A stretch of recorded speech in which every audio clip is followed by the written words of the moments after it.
So let's start with some disclaimers. First, for anyone new to my channel, hi, I'm Lady, and Lite logs are audio-only uploads where I casually chat about whatever's on my mind. Second, I'm mostly interested in talking about Taluni as a writer, not as someone with any emotional investment in the games. So if you clicked on this looking for an ally or a fight, you won't find either one. I simply don't care enough. Third, I don't own a PlayStation, so I watch playthroughs of Sony exclusives instead. And while I know myself well enough to translate what my experience would be from someone else's gameplay, there are obviously things that can't be communicated through viewing, like the literal feel of a game. So I won't be talking about that kind of stuff. Though I will go off on tangents, so I'll post timestamps in the comments. Fourth, since I don't want to forget any of the main stuff I wanted to say about the game, this will be my first log that's kind of scripted. Now, usually I just write a broad note like, talk about cheese, and then I talk about cheese. But this time I wrote out most of what I want to say. And I did it last summer. I just didn't get around to recording it, which is maybe a good thing, since it means I won't be posting this at the height of the drama surrounding it, and hopefully won't attract any nonsense. Finally, I understand that some of the topics I'll be touching on here mean a lot to a lot of people, including myself, and while I never endeavor to be insensitive, I tend not to defer to the sensibility of strangers in terms of how I express myself in general. So consider this the beware of dog sign on the fence. If you're the kind of person who gets very upset by the use of certain language, or the broaching of a subject in a certain way, just know that you likely aren't going to make me aware of something I haven't already considered. Meaning you're free to voice your perspective so others can receive it, but don't be shocked or disappointed if you don't get the response you were looking for from me. Happy days, we're all caught up, onto the game. Now, I never saw any of the leaks, so I knew nothing about Taluni going into it beyond what I assumed from the official trailers, which also means I didn't know why so many people were pissed about it before it came out. Once it released, I watched a playthrough, and I was intrigued enough by what Naughty Dog did with the story as well as with the backlash over it that I wanted to talk about it. So let's! Also, excuse any background noise like my space heater or my seltzer bubbling up like right next to the mic. But you know what? This is not a quiet place, all right? This is not a horror movie about things that are sensitive to sound that will kill you. All right, so I was watching someone gush over the game's technical feats when my thoughts turned to realism. I've always seen gaming as the film industry's closest sibling because the medium may differ, but the creative considerations are often the same. Game developers are designing costumes, creatures and sets, lighting and directing shots, composing music, writing scripts, mulling over acting and dialogue, pacing and plot, even researching history and cultures, language and locations. And there are so many technical and artistic elements shared between our work, but there's a distinction to be made between the two, besides one being interactive and the other passive. And that's how realism affects the way we tell a story. Everything we show in a film is more or less in service of the narrative, meaning it builds the world, reinforces a theme, evokes an emotion, is foreshadowing, a callback, whatever. What I think we don't consider as much in the presentation of our story is how to achieve realism, because what we're filming is already real in the sense that it physically exists. We don't have to worry about making people look like people. Their faces already emote the way they should if they're good actors. Their hair, their bodies, their clothing, they already move the way they should. And we don't have to ask how the water will displace when an actor walks through it, if the snow will deform, if the reflection in the mirror will be accurate, if the light will scatter and diffuse and cast the right shadows, etc. Photographing the real world means all you have left to create is fiction, because reality is baked in, giving us the freedom to make more story-driven decisions in our visual delivery. Another difference is that you're interacting with a video game, which means performance is a consideration. Developers have to think about the hardware you'll be playing on, and sometimes need to sacrifice certain elements of their games because of that, or design the scope of their games around that. With film, it's kind of the opposite. The presentation we want for the story informs the technology we choose to tell it. To the point where, in the case of many filmmakers so far out of my league I'd need a telescope to see them, if the technology doesn't exist to tell the story they want, they just don't tell it yet. Even frame rate has more of a creative leaning for us. There's really no good or bad FPS in film. We choose it according to what gives us the look and feel we want, or whatever's simplest or best for the budget. Whereas in gaming, a higher FPS is considered objectively better. Again, because performance is a thing, but also because gaming heavily overlaps with tech culture, which collectively pushes the attitude that advancement is always best. It's why it's a somewhat fringe opinion when a gamer says they prefer a lower frame rate, though not surprising when they say it's for artistic reasons rather than gameplay. Like someone I saw arguing on Twitter one night that Spider-Man Miles Morales doesn't look or feel right to them in 60 FPS because it's not as cinematic. Everything is too crisp, making it more gamey and hyper-real. But my point is that a lot of how the gaming community judges a game's presentation hinges on things like graphical fidelity rather than creative expression, which brings me back to realism. To me, games with their own unique art style are the most like film, because looking real isn't their benchmark. It's more about the overall aesthetic and how that engages you with the story or the mechanics. And using Miles Morales again, which obviously isn't an indie game, I didn't watch any playthroughs of it yet, just some footage, and I was so in love with the Spider-Verse suit because Insomniac mimicked the choppy animation from the film. Some games incorporate more of that kind of artistic license. Games like Talooney, on the other hand, try to present their world the same way we do in film, where you're shooting, directing, and editing creatively around reality. Only reality isn't baked into video games. Everything has to be created from scratch or scanned in, with the added pressure for those games to advance on the technical front. So I always worried that AAA developers would continue to emphasize making games look better rather than be better. And while that's still the case for some, we're seeing a more thoughtful, arguably cinematic approach to big budget games these days thanks to developers like Rockstar and Naughty Dog and hits like Santa Monica Studios' Last God of War, or more recently, Ghost of Tsushima. And I'm happy for that, not because I'm biased towards the way we visually present stories in film, or because I think a more cinematic style automatically makes video games better. There are plenty of people who find so-called cinematic games dull compared to games that are video gamey, which is fair. I just like the emphasis on visual storytelling because I personally couldn't care less about graphics. Now, some would argue that's because I grew up a console gamer, but even playing on a PC for a few years now, I feel the same way. If the pretty graphics aren't in service of the story, style, and mechanics, it's just window dressing. And I'm not trying to downplay the significance of innovation. I'm equally fascinated by the limits that modern engines allow developers to push, and I applaud what they've been able to accomplish. I just don't care about that as far as what I get out of or take away from a game. Regardless, once a developer chooses to approach their game less like a bloated tech demo and more like a film, they have to commit to what makes our form of storytelling work. That means placing a lot more weight on cinematography, character development, and the like, with the understanding that it's still a video game. People aren't just watching it, they're playing it, so you can't abandon the gameplay in favor of delivering the story, and you shouldn't half-ass the story to accommodate the gameplay. Now, I don't have to develop games to know that's a difficult balance to strike, bringing passive and interactive media together at all, let alone when trying to tell an affecting, multi-perspective action, horror, drama sort of thing like Talooney. So let's talk about Talooney, and where I felt it went wrong or right, and maybe take my references with a grain of kosher, okay? I haven't looked at the game since last summer, so my memes may not be so memory. I could easily sum up my biggest issue with Talooney by saying it had the narrative structure of a television show, where it forced a non-linear episodic experience into this continuous linear box without nailing the sequencing or pacing, which I think did a disservice to the story. But let's begin with the beginning. What is the story?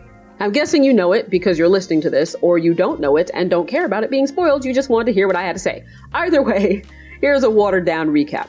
In Tilu, alright, that's the first one, The Last of Us, humans get infected by a fungus that turns them into dangerous nasty gross. And we meet Joel, whose town is falling to the outbreak, and who's also kinda cute. Not important, but nice. He tries to get out of there with his daughter Sarah and brother Tommy, but oh no, they get shot at by a soldier who's just following orders, I guess, and Sarah dies. Jump to like 20 years later, America's in kind of a Walking Dead situation, and Joel is a smuggler, hardened by grief and time, just trying to survive in a world that ain't worth surviving for no more. And he eventually crosses paths with a group called the Fireflies who ask him to smuggle a girl. That girl is Ellie. The big reveal is that Ellie is immune to the infection, and the Fireflies think they can use her immunity to develop a vaccine. So Joel and Ellie embark on a long, treacherous journey to the Fireflies, and the game is a powerful look at the complex Papa-Princess relationship they develop along the way.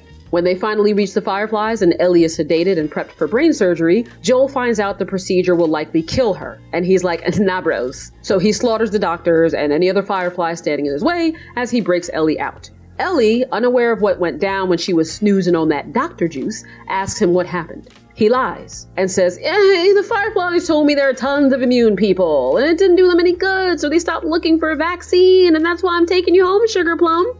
The game ends with Ellie asking Joel to swear that what he said was true, and he swore it was. Cut to a reaction shot of Ellie, who pauses for a beat, then says, okay, cut to black, game over, history made. Now keep in mind, I'm just recapping the major plot points here, so if you haven't played the game or watched someone else play it, you may not understand why that moment was so impactful, or why the game in general was such a masterful attempt at what I spoke of earlier, blending the weighty visual storytelling and emotive performance of film with the interactivity of gaming in a way that didn't really compromise either one. I genuinely think T-Lou was worthy of all the praise it got on that front, and I get why Joel and Ellie are so beloved by many. Cue to Looney. I didn't think T-Lou needed a sequel, but if it was going to have one, it made the most sense to me for it to be Ellie's story, if not someone else's story entirely. But let's not get ahead of ourselves. What is T-Looney's story? Well, here's another watered-down recap, though this one requires a lot more water.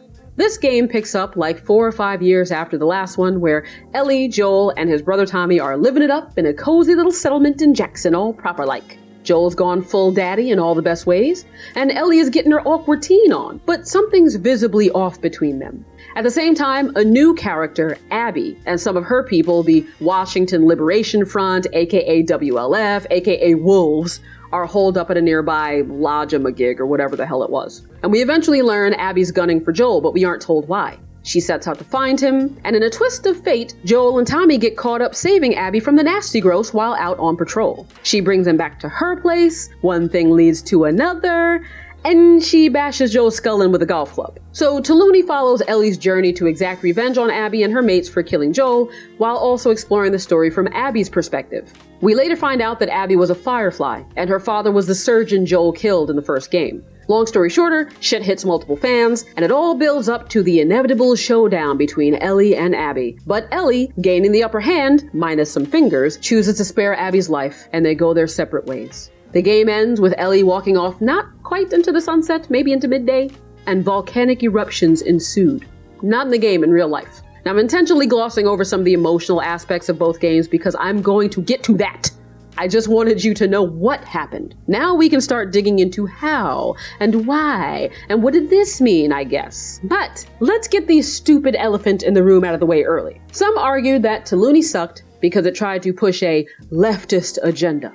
Right out of the gate, disgruntled fans were all Neil Druckmann, more like Neil Cuckman, and the bitch fest seemed to center primarily around 3 things. Ellie is gay, there's a trans kid, and Abby is built like a dude. Which brings me to another friendly disclaimer tied to the one I gave earlier, you know, the whole beware of dog thing. I am really not interested in debating any of the language I'm going to use here. It's in the interest of simplicity and style of voice, not social awareness and education. Back to the gripes though, since a lot of people have difficulty evaluating another person's opinion independent of who and what they are, I'll temporarily feed that beast by giving you a few facts about myself before I continue. I'm a lady, I'm not trans or a feminist, and while most of my political views are in line with that of progressives, I don't consider myself a leftist because it doesn't ring true overall once you get into the weeds of my positions. What I am, if anything, is an empathetic intellectual, meaning I have both a heart and a brain, and I don't ignore either of them. So if you're mad at T-Looney for including certain social elements because you're some kind of phobe or ist, I suggest doing some of that character development you claim isn't in the game. Beyond that, I don't believe anyone who complains about that sort of thing is automatically a bigot. It is possible for media to broach a subject in a way that's contrived and heavy-handed, and something feeling forced is a legitimate story complaint. And since the argument here is basically over representation, I admit that representation in media is important to me because it's subjectively important to a non-dysfunctional society. And no, I won't explain why, because if you have to ask, you can't afford the tuition. That said, I still have standards for how it's done. As a writer, I think about questions like, does it help connect to and evolve the characters? Does it feel organic to the story? Does it change the story in meaningful ways, or does it detract from it? And for a start, I thought Ellie's sexuality was handled relatively well. It was presented like the natural thing it is, rather than being written in a way that makes it stick out like a sore thumb. You know, it's kind of like when that one non-white character, or non-American character, in an ensemble show constantly brings up their ethnicity or nationality, and all of their contributions revolve around that. It's nice to see them included, yes, but I appreciate it more when they simply exist as a multifaceted human being like everyone else, instead of all of their dialogue being the equivalent of wearing a post-it note on their forehead that says, I'm the brown one, or the one with the accent, or the Brit. At no point did Ellie and Dina's relationship feel written like, we're the gays, and this is how we think and feel, because we're the gayest we can gay. They were written like people feeling people feelings. Their flirtations and misgivings were fairly believable to me, even though the escalation of their relationship kind of wasn't. But dire situations do bring people together faster, and there were strong indicators that Ellie and Dina had feelings for each other for a while, so it wasn't exactly out of the blue. I also think drawing it out on the road would have distracted from Ellie's journey being about her relationship with Joel, and her coming to grips with her life's purpose, even though Dina somewhat played a role in revealing that. The only thing that did feel a bit forced to me was the interaction with the guy who called Dina a loudmouth dyke. My apologies if you don't like that word, but that's what he said. Now, on one hand, it would have felt unrealistic if no one in the town gave a shit that she and Ellie were sucking face at the party. But on the other hand, making that exchange so overt and then calling back to it later with Tommy's wife playing mediator and the guy making Ellie pennant sandwiches felt silly. We didn't need that to establish Maria as the town matriarch. We didn't need Ellie to point out that the guy's a bigot, no shit. And we didn't need him to faux redeem himself for 2 seconds because he vanishes from the game then anyway and had no bearing on it to begin with. He was the human equivalent of flavor text. Joel could have still come to Ellie's defense if that scene had played out more subtly. Then again, you could argue that the guy's insult had to be that aggressively out in the open to make Joel's intervention seem that much more justified, and Ellie's objection to him intervening more confusing to the player, and to her friend Jessie, who in some ways was like our in-game surrogate, at least to me. But whatever, point is, Ellie being gay is fine, because it was written fine. And even if they did make her gay, just to satiate some liberal appetite, this leftist agenda folks constantly rail against basically boils down to being less of an asshole about the world and the people in it. So if you want to argue that her relationship was forced because you didn't like the writing, or Dina's character, cool. But if you want to argue it was forced just because Ellie isn't straight, invest that energy in learning a new skill. I hear whittling wood is fun until you get murdered by Abby. Sorry again to the people who were very upset by Joel's death. I don't mean to make fun. It was very sad. Also, to anyone tempted to say, well, why do stories have to justify someone being gay? They don't have to justify it when they're straight. Let's call it Sociology 101. You don't have to justify norms. That's the nature of norms. There are society's established defaults, and like it or not, heterosexuality is our time's New Roman. Or in my case, courier. That makes it ubiquitous enough for its appearance in media to be meaningless from a narrative perspective, subsequently making deviations from it seem purposeful. So while progress is being made in this area, some people may still be more likely to think a character was written gay for a reason rather than no reason, and that reason typically being inclusion. Now, if you want to argue that the majority shouldn't dictate norms, or that norms shouldn't be a thing, have at it. But norms exist, and they create double standards by design. Moving on, the next major controversy was over Abby's body, and those complaints were split mainly in 2 parts. One is that she looks quote-unquote manly, and the other is that her muscular physique is unrealistic.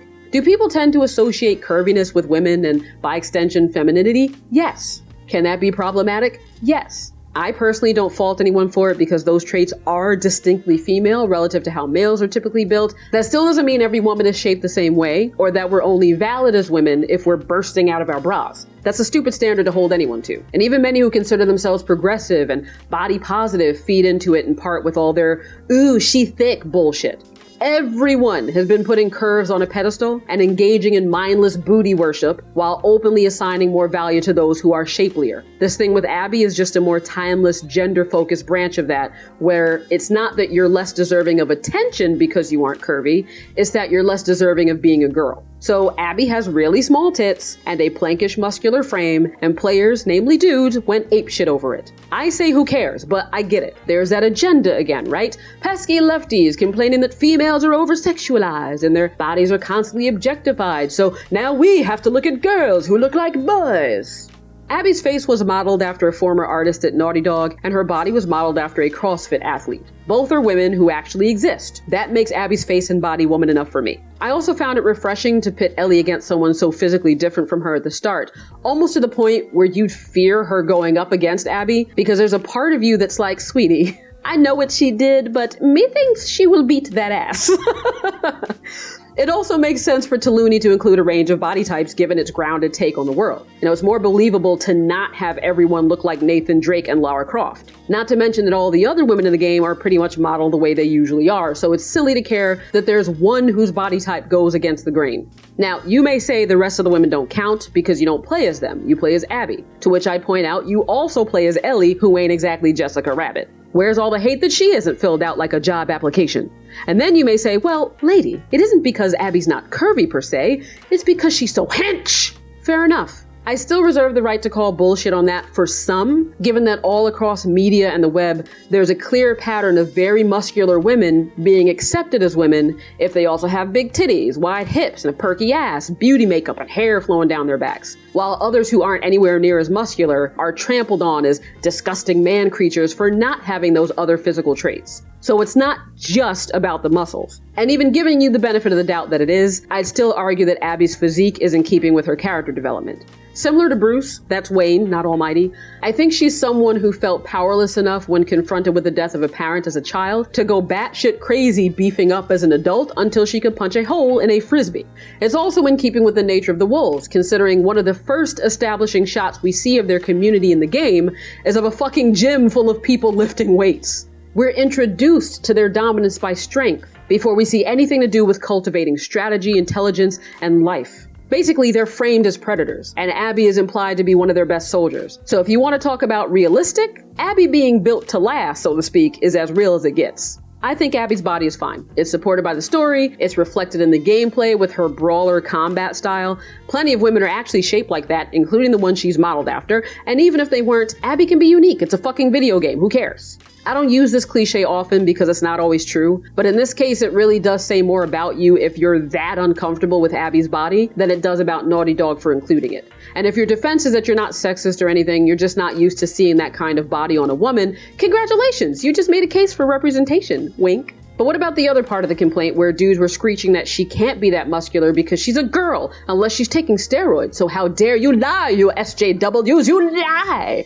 Listen, I'd understand that argument if she were built like M. Bison, but Abby's just a toned girl whose arms are like half an inch bigger in diameter than you'd normally see outside of fighting games. Yet dudes were like, I can tell by scanning her muscle fibers with my monitor and calculating her T levels through my controller that it's a scientific impossibility for her to have that exact shape. I don't know, maybe you just haven't met enough muscular women. And as for the argument that it's not because she's a girl, it's because she wouldn't have the nutrition needed to get that big in the apocalypse in spite of the wolves having farms and medical supplies and a fitness-focused regimen, you know you wouldn't go full pedant like that if a dude turned up in the game looking like Johnny Bravo infected with the fucking T-virus. You'd just accept his body, or at the very least not take it this seriously, like it offends you on a cellular level to see it. If you wanted to make the argument that Abby's on steroids, why not base it on something like how ragey she gets? I mean, Ellie is full of anger, sure, but Abby gets a bit Hulk smash from time to time. Like when she's bashing Dina's head into the floor. Which is a terrible thing to say. Video games are bad. But it could be interesting to hear that kind of in-universe evidence instead of just muscles on mams equals drugs. As for the last of the controversial complaints I'll soon be happy I'm no longer talking about, there's the trans character Lev. I'm not gonna lie, I found the trans subplot contrived. The writing surrounding it was bare, and the inclusion was so superficial, it felt like a name drop, which is kind of funny in retrospect since it was revealed with a literal name drop. It lent nothing to Lev's arc or the story at large, it offered no distinct insight into the Seraphites beyond them being dicks, and it did nothing interesting with his family dynamic or his relationship with Abby. To recap, Abby is rescued from a religious group called the Seraphites, aka Scars, by young siblings Yara and Lev, who used to be members of the group. Seraphites are the wolves' sworn enemy, but Abby warms up to Yara and Lev over the course of fighting with them, and eventually fighting to protect them, especially Lev since his sister Yara is later killed. At some point, Abby asks why they fled the Seraphites, and they say it's because Lev shaved his head. Abby thinks they're kidding since that's a pretty fucked up reason to drive out a child, and it isn't really addressed until they come across Seraphites who see Lev and shout, Lily! And when I heard that, I said, oh, Lev is trans. That's why he shaved his head and why he was treated like shit by his people, etc. There's also a part later on where Lev sneaks back home to convince his mom to come with them. His mom attacks him instead, and he defends himself, accidentally killing her. At least I think I remember it being accidental. And we don't see all of that happen, we just see him afterward, emotionally scarred. Probably less by having killed his mom and more by her not being able to accept him, even though the world is literally burning down around them.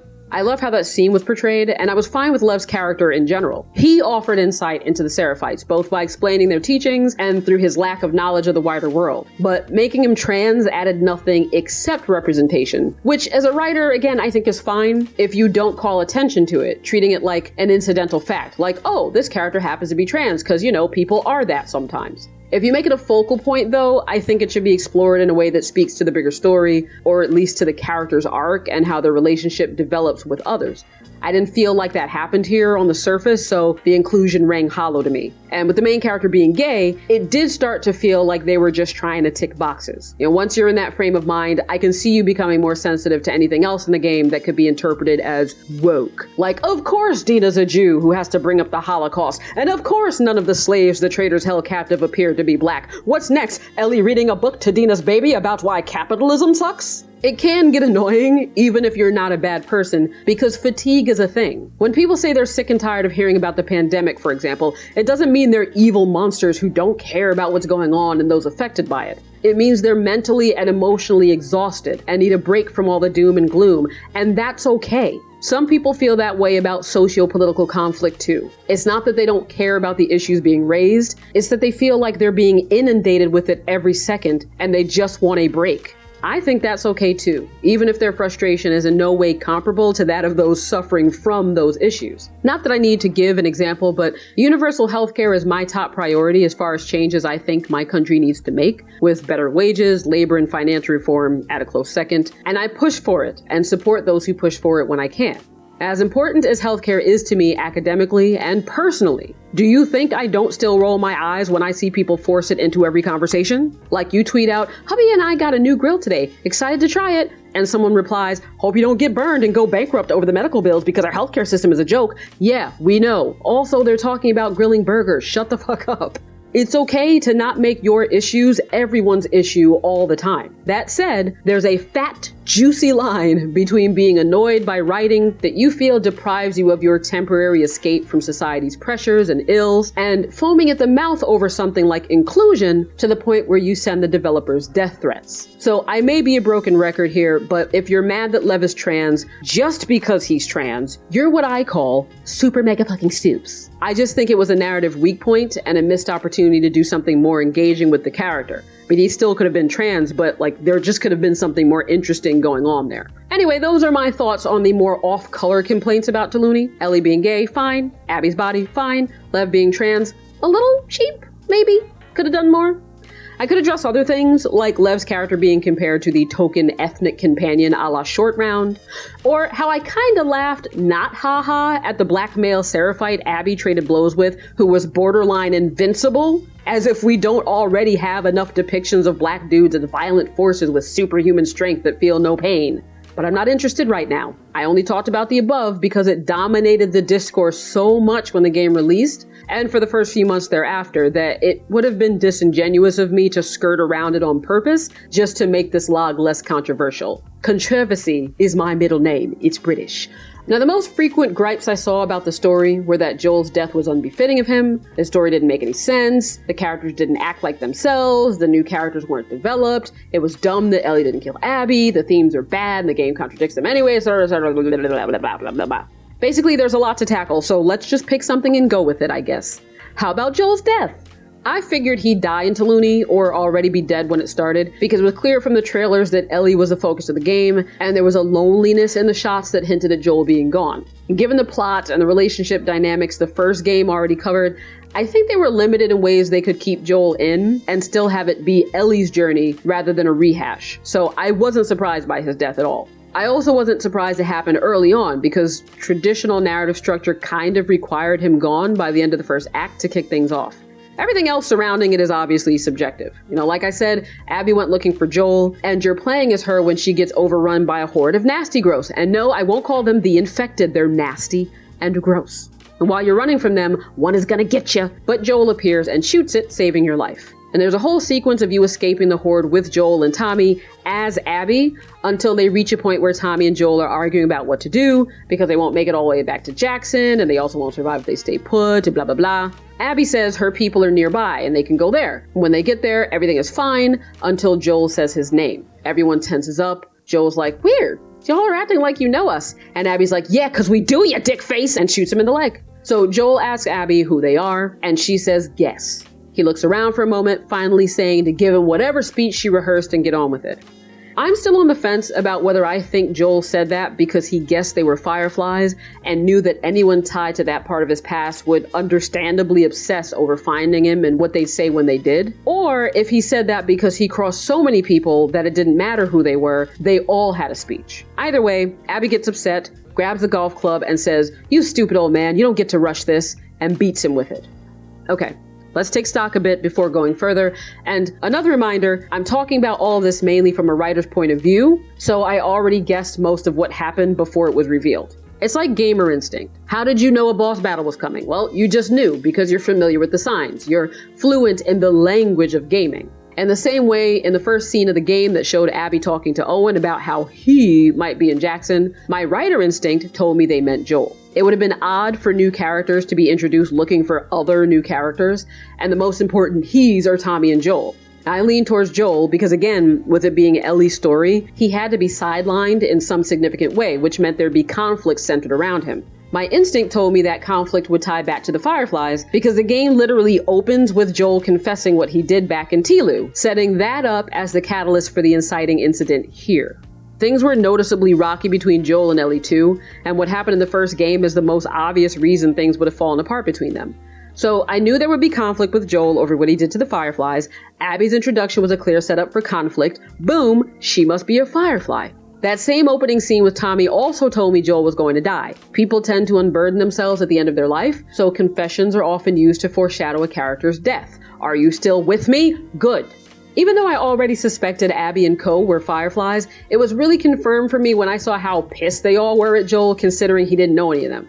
For a group of strangers to have such a collective hatred of him on name alone, he had to have done something legendary to them. Plus, his death would have been much more unceremonious if he were killed for anything less than the most egregious thing defining his character, namely depriving humanity of a vaccine that could save it.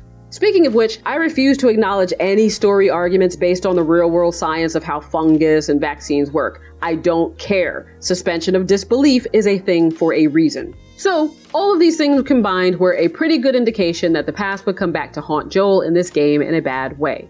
And all of my insights could have been wrong. I was just going by what my writer instinct told me, and it happened to be right. What I wasn't sure about until it was revealed is why it was more personal to Abby than anyone else. In fact, I had an interesting wrong theory about that, which I'll save for the end of this log. Back to Joel's death, though, one complaint is that he acted out of character. Well, Joel would never have trusted a stranger like that. It's like he's a totally different person. Well, maybe that's because he is a different person. In Tuluni, he's presented to us as an old man comfortable enough with where he is in life to start letting go of the past, focusing more on his future with Ellie as her surrogate father. He's finally able to talk about what happened in Tilu, enough that he did eventually come clean with Ellie, something he couldn't bring himself to do years prior, even when he knew what it meant to her. Now he's made peace with it, enough to tell her he'd do it all again. And he's trying to make good on some of his promises, like teaching her how to play guitar, as if there's no longer some existential threat keeping him from doing it. He's taken up whittling wood, the kind of measured, time-consuming hobby that denotes longevity and stability. And building guitars, too, which again is like an emotional investment in he and Ellie's future.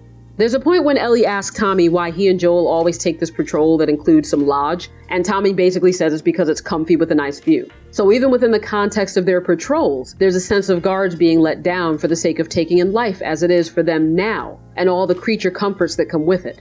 Joel even alluded to casually trading with outsiders, not for the pure survival essentials like food and ammo, but for domestic mundanities like coffee, instead of seeing everyone outside Jackson's walls as an enemy. We were shown more than enough to assume he wasn't as skittish, violent, and detached as he was at the start of the first game. That he'd see a girl around Ellie's age getting attacked by an infected, you're welcome, and not think twice about shooting it to save her life. Then telling her to come with them to find safety amid the chaos, instead of being like, okay, bye. If you don't like that his character developed in this way in the last few years, that's fine, but that doesn't mean it makes no sense. Sense is dictated by the story as written, and this story as written depicts a softer, more vulnerable Joel. The way the encounter with Abby played out also wasn't irrational. It wasn't like Joel was sitting at the lodge, there was a knock on the door, someone said, "Hi, we're selling cookies." He looked out the window, saw a pissed off chick with a gun wearing a graphic tee with the Firefly symbol on it and said, "Yeah, I'm sure this is fine." They were being overrun, and Abby appeared to be alone. Bringing her with them was a reasonable split-second decision, and at no point did she give any indication that she was hostile towards them. She even fought with them, protecting them. And when they got back to her people, they were warm and welcoming, likely reminding Joel of the community he had back in Jackson, folks who were just out there surviving together. Were he anyone else, that would have been true, but he wasn't. He happened to be the man they despised, so his past caught up to him when he least expected it. You can hate that setup. You can say them coming across Abby in that way was lazy writing because it was convenient, though to be fair, everything that happens in the story is convenient because it only happens to allow the story. It just doesn't ring true to me to call it ridiculous or absurd. Another complaint was that his death happened too fast, and you didn't really have time to process it. Now, I understand how painful that was if you loved Joel and felt he deserved better. I also think that was the point. For things to happen so fast that you were confused, helpless, sickened, for all you see to be Abby standing over him, beating him with a golf club, a tool of leisure, by the way, implying that she's enjoying it, that this is a game to her. Not to hurt you for empty effect, but to place you in the same state of mind Ellie is in at the start of her journey. Traumatized by the sudden shock of Joel's death, with no time to process it in a healthy way. Abby's back is to Ellie when she swings the fatal blow, making her this unfeeling silhouette looming over Ellie for the rest of the game. The moment Joel is killed, the sound drowns out, and it's just them, their faces, and Joel's corpse, all seared into Ellie's mind before she's knocked out. Side note, I think characters becoming more emotive through mocap and also a great performance is important when you're telling these kinds of stories. Because as hate-fueled as Abby was, her face showed glimmers of remorse right when she was about to torture him. "You stupid old man, you don't get to rush this." Even her words had a duality to them. It was like a part of her acknowledging that this great evil she's been chasing for years, who doomed the world and stole her life, was just an old man. To me, it was less, "Did you think I'd let you off that easy, stupid?" and more, "Why did you antagonize me? Why didn't you respect the closure I needed after all these years? Why be stupid and make me do this to you?" But he dismissed her, made it all about what he wanted, just like he'd done in the first game. When Owen tells Abby she's done, she says, "You know what I want, right?" And he tells her to end it already. And she's taken aback by his response, but she defers to it, and that's when she swings to kill. Ending it clearly wasn't what she wanted. When Ellie walked in, Abby wasn't bashing Joel on the head, she was hitting him in the shoulder. She didn't just want him dead. If that was all, she could have offed him and been done ages ago. So what did she want? To make him suffer? Or again, closure? More importantly, would she have let him live if he'd given her that?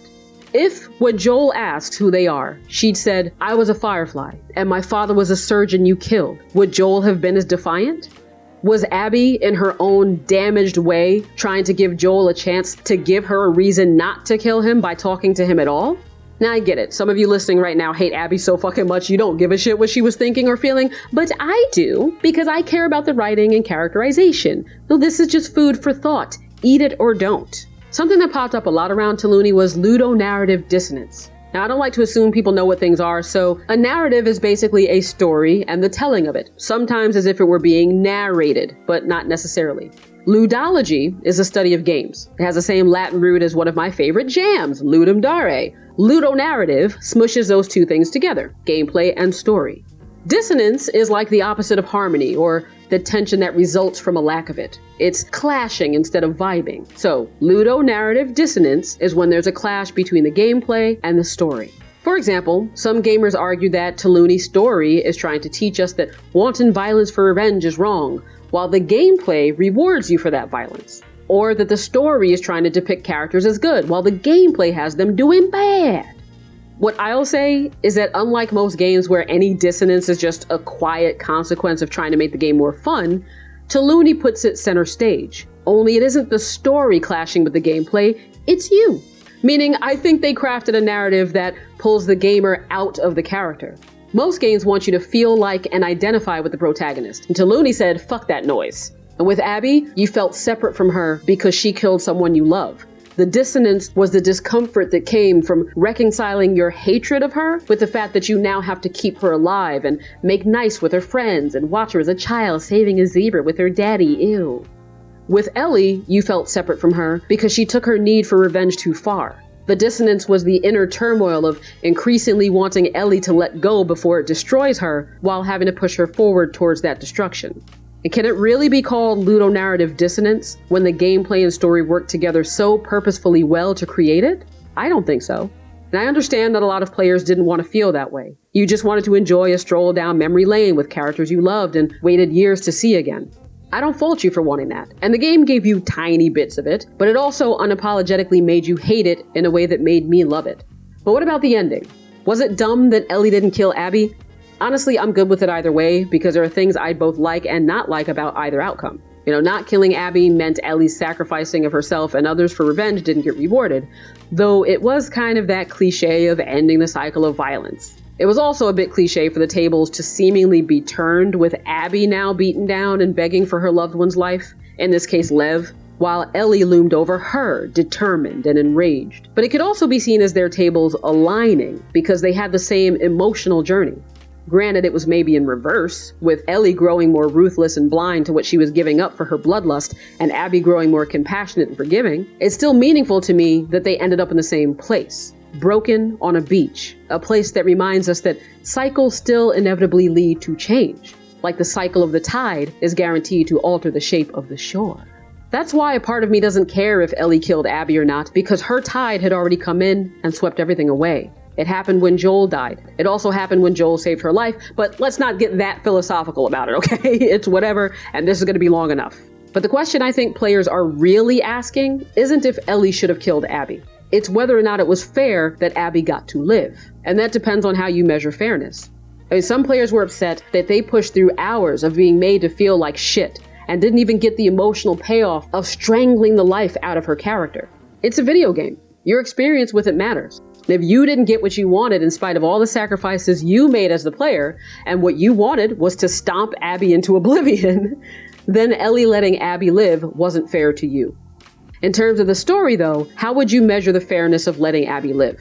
Is it by who suffered more? Some say Abby got off easy. Did she? Storytelling is so deeply ingrained in the human experience that we evaluate everything in life like it's a story, by beginnings and ends, where the end defines the meaning and worth of what came before it. Some players said, it isn't fair that Abby got to live. She got a happy ending and Ellie didn't.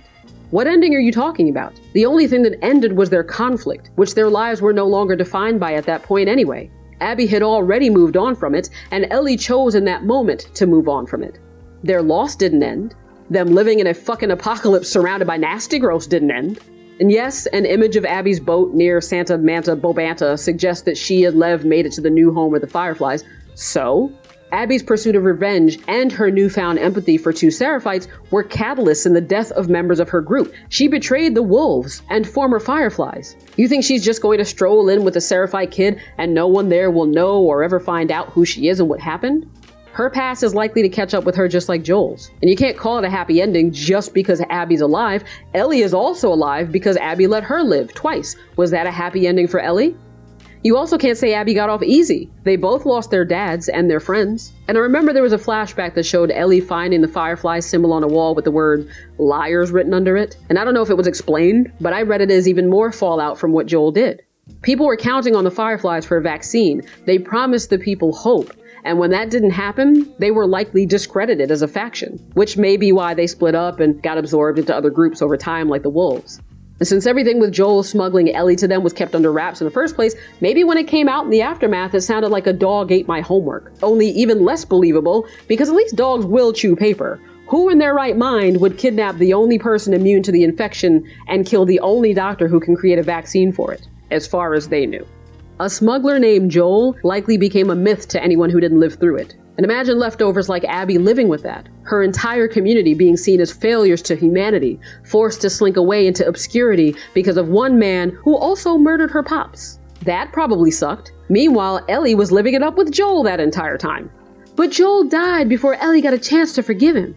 Yes, after years of keeping Joel at a distance, Ellie finally said she was willing to mend their relationship, and he died before they could. You should blame that on Abby for killing him, but you should also blame that on Ellie for taking years to let it go, in spite of what it was costing her. A mistake she finally realized she was making again at the end of the game. She couldn't let go of what Joel stole from her to give her a life. Now she wasn't letting go of what Abby stole from her at the risk of the life Joel gave her. Like Abby says to Ellie when she finds him in the theater, "We let you live and you wasted it." Joel let her live, and she wasted it. She wasted her time with him. She wasted her time with Dina. But Ellie lost her fingers, and now she can't play the guitar right. Yes, Ellie lost her fingers because she tracked Abby down, forced Abby to fight by threatening the life of a child, and Abby bit her fingers off in self-defense while being drowned by her. As the kiddies used to say, Ellie fucked around and found out. But Ellie ended up alone, did she? After everything that happened in Seattle, Ellie got to settle down in a cozy farmhouse with her girlfriend Dina and the baby. She still had a safe and welcoming community to go back to in Jackson. Her friend Jesse, the father of Dina's child, was killed running off after them, and his mother still loved and accepted them. Ellie had her happy ending and chose to walk out on it after Abby again, who, in contrast, got kidnapped by slavers at some point and was later strung up on pillars in the blazing sun to die. To Ellie's credit, she did save Abby's life by getting her down. And my point is that we don't know what happened after the fight between them. All we see is Ellie heading back to the farmhouse, clean and fresh as a daisy, fingers neatly amputated, stump healed, to find Dina and the baby gone. We don't know when that happened. She might have already been back to Jackson. She and Dina may have already kissed and made up. Maybe she was just visiting the farmhouse to have one last look at her past before leaving it behind for good.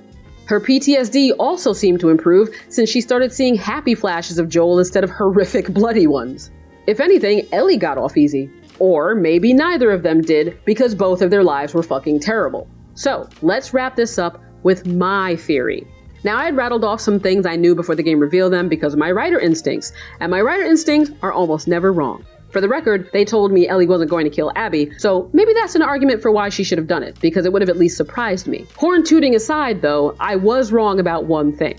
I genuinely thought the big reveal at the end was going to be that Abby was immune too, and that would be why Ellie spared her life. And after the game ended, I was kind of mad because I maybe preferred my assumption to what actually went down. So a few things stuck out to me that caused me to lean in that direction. There's a flashback where Abby's dad, Jerry, is talking to Marlene, the Firefly involved in Joel bringing Ellie to them in the first game. Jerry tells Marlene that the surgery will kill Ellie, and she gets upset, says there must be another way. And he's like, nah, and everything we've been through, it's worth it. And she asks him, what if it was Abby? And he glosses over it, continuing to talk about the stakes. So Marlene says again, if this was your daughter, what would you do? And finally, he falters, and Abby walks in before he can answer. In my headcanon, the reason he didn't answer Marlene wasn't because it was too painful to think about what he would do if it were Abby's life on the line. It's that he knew what he would do because he'd already done it. Maybe the Fireflies had developed a blood test to check people for immunity, considering how important it was to their whole deal. And he'd taken Abby's blood before, testing it like everyone else, only unlike everyone else, she was immune.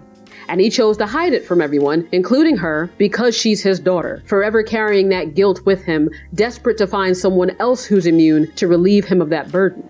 Abby later tells him that he's doing the right thing, and if it was her, she'd want him to do the surgery. Now again, because I was convinced that's how the game was going to end, I saw that line as foreshadowing the reveal of her immunity. And his reaction to her saying that was strange. It wasn't the look of a proud father who respects his child for being brave and generous. It was a look of someone conflicted, like he was sitting there thinking, did I make the right choice in hiding it? If she's willing to give up her life for it, should I deprive her of that? The way he finally sniffles and takes her hand makes me think he stood by his decision. And Abby, for some reason, shakes her head a little bit, which you could interpret as her just being overwhelmed by everything and be like, ugh, life, am I right? Or you could be crazy like me and interpret it as her picking up on his resistance to the idea of her sacrificing herself and her not being okay with it.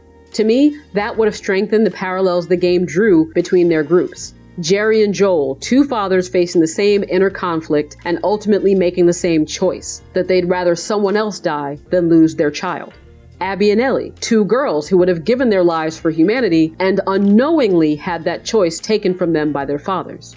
Continuing that parallel, I figured Abby later found out from records or something that her dad hid her immunity, but since he's dead, what is she going to do about it? Better to leave the Fireflies behind in spirit and her immunity with it. It also recontextualizes the scene when Abby catches up to Ellie in the theater. Abby shoots Jesse and is holding Tommy at gunpoint, but doesn't shoot him. She just tells Ellie to stand up and throw her gun away. Ellie blurts out that she knows why Abby killed Joel. He did it to save her. She's the one Abby wants. Abby makes the same twitchy, conflicted expression she made before she started beating Joel. And her response to Ellie has the same tone as her response to Joel. We let you both live, and you wasted it.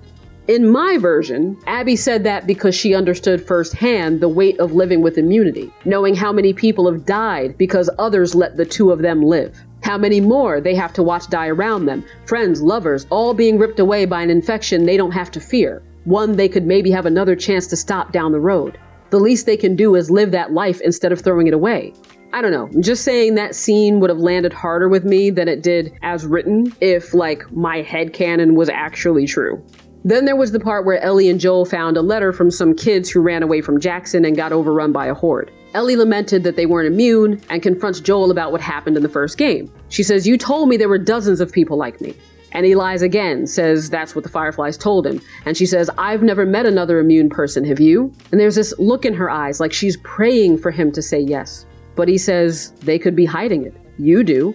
Again, I thought that was foreshadowing there being another immune person out there who's hiding it, and the obvious person to me was Abby. That exchange also placed more emphasis on other immune people and all the questions Ellie had for the Fireflies than it did on the vaccine. It's made clear that she wanted to feel like she survived her bite for a reason, that her life would have meaning if she saved the world, but there's also a loneliness I don't think I've ever heard anyone talk about. It isn't just her being immune and unable to help anyone, it's having no one else in the world to share that burden with. Even more convincing for me was the recording Ellie found at the hospital that revealed the truth and led her to challenge Joel about it once and for all. The person in the recording talked about the Fireflies splitting into two groups, one that wanted to go after Joel and Ellie following their escape, and one that didn't. The part Ellie kept playing over and over again was the part that said, "Even if we find someone else who's immune, it'd make no difference." I thought that was foreshadowing, that in the end, when she found someone else who's immune, it would make a difference to her.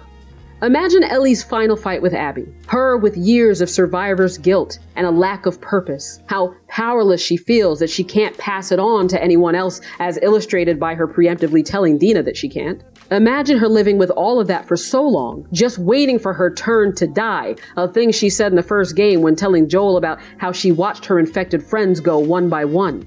Imagine all of that trauma that shaped her, then imagine Abby confessing that she's immune too. Just think about how much more powerful that moment would have been than, "Ouchie, you bit my fingers, you know what, just go." Now, I'm not saying they would have been friends. In my mind, they would have still parted ways in silence, and the rest of the ending could have played out just the same. Ellie going back to Jackson, or wherever the fuck she went. Abby making her way to the Fireflies. I'm just saying there could have been more meat on that bone. Or maybe I just ruined the ending for myself a bit by thinking it would be something it wasn't. And for the record, Marlene said in the first game that the fungus mutated in Ellie, and that's why she was immune, but that doesn't mean it's the only way someone could become immune. So my theory about Abby being immune wouldn't necessarily conflict with that. And I know there are probably little its and bibbles throughout the game that would explain why my theory couldn't possibly have been what was going to happen. I just so strongly felt it was. And still, like, I think going forward, whenever I think about that game, I'm going to think about how much I wanted Abby to be immune. Wrapping this up, I like The Last of Us 2, though I did say at the start that my main critique is its structure. There were too many quote-unquote acts crammed into it. The gameplay sections and story beats defining each one went on far too long, and it was all presented in an order that, again, would have worked well for an episodic series, but for a video game, derailed the pacing and emotional continuity of the experience. Not enough to make it bad, but enough to make it feel disjointed for anyone who didn't resonate with the reasons it was structured that way. Basically, if The Last of Us 2 were a movie, my review would be that it was great overall, fantastic performances by the lead, supporting cast that really carried an already fantastic script, and I admire what they set out to do. It looked great, it was directed well, the cinematography was just amazing, everything was great, but the editing was kind of fucked up. Hashtag release the toasty cut. Now, there's a lot more I could talk about, but nothing else I want to, so I guess that's it. But let me know how you felt about The Last of Us 2. And again, I have no emotional attachment to it, so it doesn't matter to me one way or the other, whether you like it or hate it or whatever. Feel free to express your hatred or love. Just remember to act right in my comments, because if you act like a dick, I will circumcise you. Now, I'm gonna go finish the chicken wings I've got, coated in a spicy gochujang sauce. I don't know, if you're Korean, tell me how that's supposed to be pronounced, gochujang. Either way, it's delicious, so I'm gonna go enjoy it and say goodbye to this vlog.